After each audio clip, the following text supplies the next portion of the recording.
So I saw Rogue One, a Star Wars story.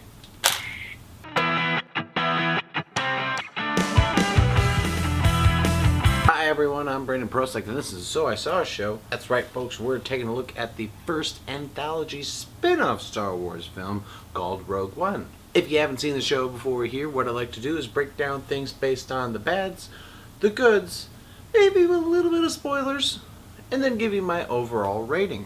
Don't you worry, I will give you a spoiler warning when we get to that section, so until then, this is going to be spoiler free. If you'd like to, please check out our new Christmas sketch we have here at Entertainment Buffet. I'm going to put the preview for the video right there below. Go ahead and click that. We also have a new Christmas sketch coming in the next week or so, so please stay tuned for that. Alright, let's kick things off by talking about some of the bad things.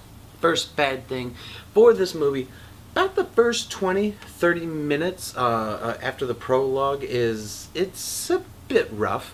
Not necessarily bad as it is just very rushed. As a Star Wars nerd, it was kind of like, oh, okay. But I could totally see as a general audience member, it was like, whoa, wait, what's going on? Who's that? Second bad thing, I was being a bit on thick with the Easter eggs. I mean, but the Easter eggs are just a bit much. Like, there are little cameos that are just entirely fan service. They're not really needed. And next bad thing, Mads Mikkelsen. He's not bad in this movie. Don't get me wrong, folks. To me, this wasn't quite the actor I think we needed for this role. I don't want to say Mads Mikkelsen's emotionless, but he's known for playing Hannibal, who's kind of an emotionless character. So his performance felt a little stiff. I just felt like he was underused. Another bad thing, I wanted more Jyn Erso. Felicity Jones, I think, did a great job. I just don't think the writing served her best. Like, if they could take out some of the Easter eggs in this movie, remove those, and give a little bit more time to Jyn so her story is more complete. Into the good side of this, put the war in Star Wars, and what that means is, like, Gareth Edwards, the director of the film, was going for a war film with the Star Wars backdrop, and I think he did it amazingly.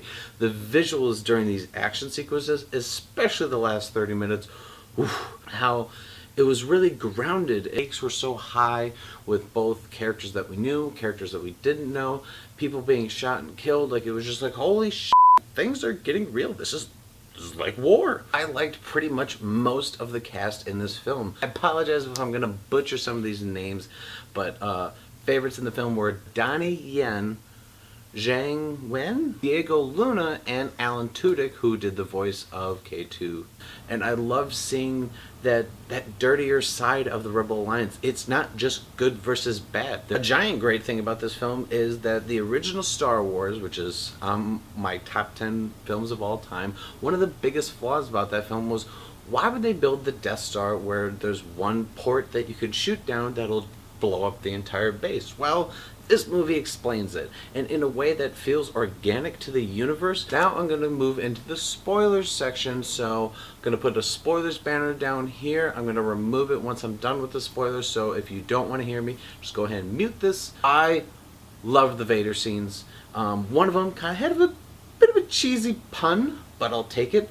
I'm glad how he was used sparingly. We didn't need a ton of Vader, because if you want more Vader, go read the Darth Vader comic book that Marvel is putting out. It's great. The thing, and it's going to be so morbid of me to say, but I loved how all of the main characters die.